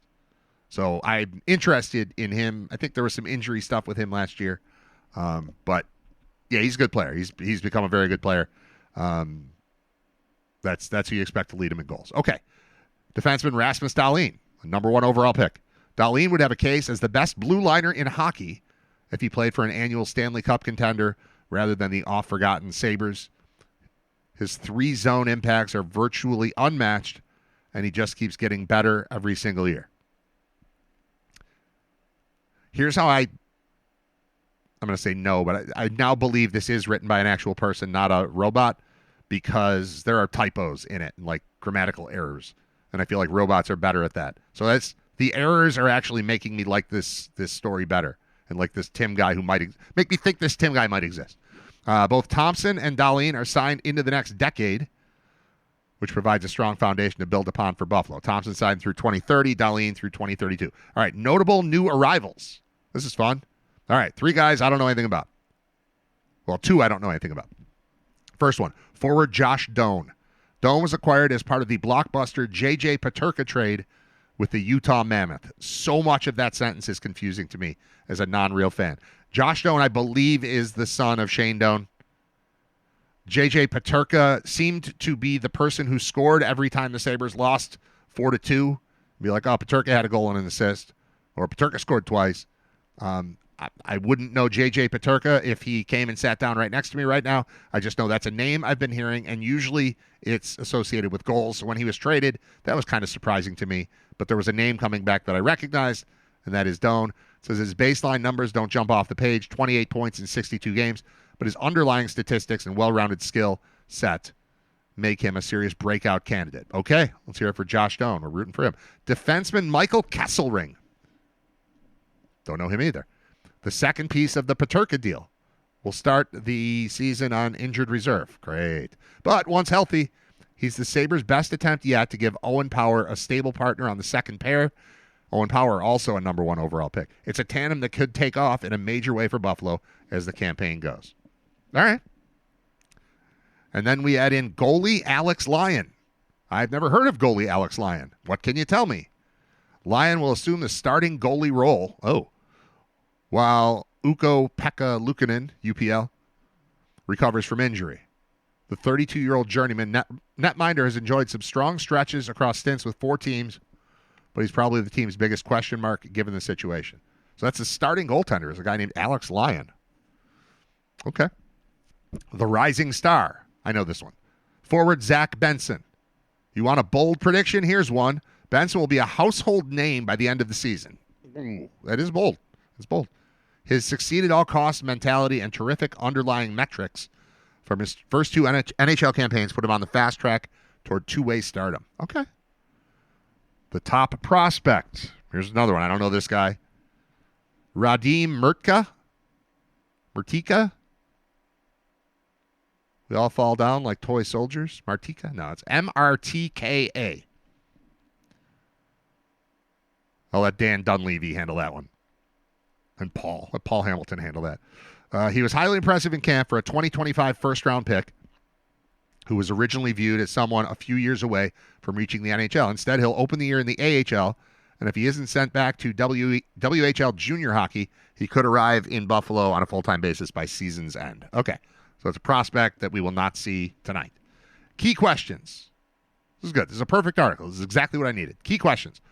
Will UPL bounce back? The first question, once UPL returns to full strength, will be which version of the goalie will show up this season? The one who shined in 23 and 24 or the one who struggled in 24-25? The answer may determine the Sabres' fate. Tune in and find out once they stop using Alex Lyon, who apparently is the starting goaltender right now. All right. Can the special teams provide a boost? Buffalo finished 24th on the power play. Not great. 23rd on the penalty kill. Not great. Last season, which played a substantial role in the team's downfall, getting those units at least to the fringe of the top 10 would be a huge step toward being more competitive. I would shoot for 16, 17, just the middle. Be in the middle. Get to the middle. Key question, are injuries going to derail the campaign? Well, that one seems difficult to answer. The Sabres placed 5 players on injured reserve as part of final roster cuts after an endless wave of ailments hit the roster during camp and the preseason. They don't have enough impact depth to overcome a stream of high-profile players missing time because of injury. Buffalo needs healthy years from players like center Josh Norris and defenseman Matthias Samuelsson, who've dealt with injury-plagued careers. Samuelsson is one, like, they got him, and then people raved about him, and then he signed a contract, like, a big, like a lengthy, like, this guy is going to be a foundational piece. I have not seen him play. I know he's on the team. He's been on the team for a couple of years. I don't know who he is. But I know people that like the team, like him. He just seems hurt. All right, I can close this UniWatch thing. That's the end of that article. Thank you to the guy, Tim Daniels, I think, who apparently wrote it. And if he's a real person, maybe he'll be on the show at some point soon. There's an article from our friend Brayton Wilson, who used to be at GR but has been at BEN for a while, and his article is about the restaurants hopeful for a strong start to Sabre season. I consider myself a restaurant. I'm essentially a restaurant. I would like them to be relevant and make things matter and make there be a buzz. And just like these restaurants downtown, they talk to the guy from Chefs, Lou Billetier. Says the season's starting. Of course, it's an uptick for us. When there's a Sabres game, we hope people think, hey, let's go to Chefs before the game. It's only a couple blocks away. So we're excited and hopefully a nice uptick in business. My man Bill at Pearl Street /Riverworks, Casale, I think is his last name. I know I could picture his face. I don't know how he pronounces his last name. I just know he's Bill. I like Bill. He says, it doesn't feel like hockey weather, but I think it's going to bring a lot more people out with the good weather. We're excited to have the crowds back. Pearl Street and Riverworks are very close, within walking distance to the arena, so we get a lot of people parking in our lots and then walking over after they have dinner with us. Matt Kahn at Big Ditch also spoke. Said, every season is brand new, and the hope and excitement is always there at the beginning of the season. I heard the games coming up are sold out. So we're expecting pretty good crowds, at least the beginning of the season, and hope it continues. Billetier and Casale have both noticed a bit of a drop in business with the team struggles, especially since 10 to 15 years ago when the Sabres were last in the playoffs or on the rise with fresh new talent. But it's not only the on-ice play that has seen the business fall off. Billetier says ticket prices have gone up. There's so many other factors. They have parties in the plaza. They run a lot of stuff right at the arena. That all draws away from us. But it's definitely different. Unless we're playing the Leafs or the Canadiens, where we get a ton of Canadian fans, and they, for some reason, come to Chefs. So we're thankful for that. Casale says our business fluctuates as the team does. If the team's on a win streak, I think a lot of people get very interested to go out before and afterwards. Obviously, they're excited to go out, willing to spend money. That means a lot to the overall community here. Just thinking about that, it's like if you're a season ticket holder and you just know the game's not going to be any good, you're like, well, I already lost this money. I'm not spending, $80 on dinner too. I'll just take the hit. I already spent what I did on this. I'll pay to park, or I already paid to park. I'll watch the game, but then I'm going home. But when you're excited about the team, you're like, yeah, let's get down there early. Let's watch warm-ups. Let's eat and watch warm-ups. And if they win, let's go out for half an hour afterward instead of just going right home. Let the crowd thin out. We'll go have 2 beers and we'll leave. It's a better vibe. That's what I'm looking for. When those restaurants are bustling, I'll be watching the games on TV. Still probably not going to go. I'll end up at a game or two like I do every year. But I don't follow the team like I used to. So I'm just trying to get caught up. Season opens tonight. Billetier knows when the Sabres are on their game, everyone buys in. They make it an event, and that's it. Let's go to dinner, then the game. Let's just catch the game or whatever. Oh, I'm sorry. They make it an event that it's let's go to dinner and then the game. Where now it's let's just catch the game or whatever. Basically what I just said. But we can see a big difference when they're on a roll. They estimate a 30 to 40% increase in business when the team is playing well. People are more willing to go out. People actually who own the tickets use the tickets instead of selling them. And typically if they sell them to somebody, that somebody's not used to going out before or after the game. That's right. You want your regulars down there. You want your regulars excited. You want me back watching the game on TV. I want to do that. I want to be there. I want to get there. But they haven't made it worth the time. They just haven't. So let's fix it. Let's fix it. Sabres tonight. Go beat the Rangers. I'm in. I'm in for tonight's game. Kids get home. I'm telling them we're watching hockey tonight. We'll see how it goes. That's all for today. We'll what's tomorrow? Tomorrow's Friday. So we'll have Scott Wilson on early in the show. He can't do 11 o'clock. Might be 10, might be 10:30, something like that. He'll be on, but we'll have a Sabres game to recap. We'll have playoff baseball to recap.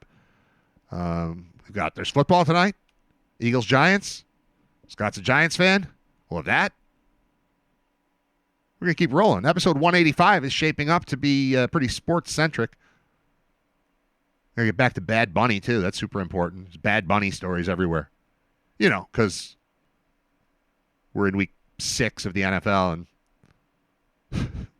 it's very important who sings 3 songs at a Super Bowl halftime show months from now. Super important. Very political. Totally worth our time. All right. Thanks for listening. Please follow, subscribe. Subscribe, that's the word. Please subscribe on Spotify, on Mixlr. That one's the least important, but if that's what you're using to listen to the live stream, then that's the most important to you. But from a show growth standpoint, subscribing to a podcast feed is the move. Subscribe to the YouTube channel at Writer Radio, RITER Radio. And then on Spotify, it's the same thing. You're looking for Writer Radio, where you can become a subscriber. They're telling me I need more subscribers. I don't disagree. I listen to Spotify. I'm a victim, or I'm subject to the algorithms of life.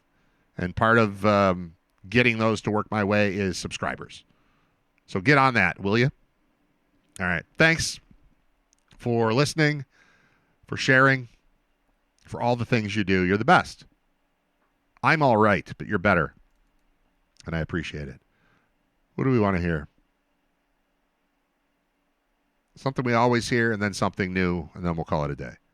So I play this a lot, but I'm going to play it again to end the show.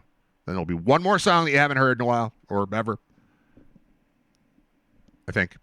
and then the go to lunch thing, and then we'll be back tomorrow. Thank you to everyone for checking out episode 184 of Writer Radio. What are you doing for lunch? I don't know. I have a turkey sandwich. We're gonna go around the corner. I think you should come with us. This is a great place. I don't know. Okay. We brought you a shirt. You get out of here? Will you get out of here? Will you? Now, will you go to lunch? Go to lunch. Will you go to lunch?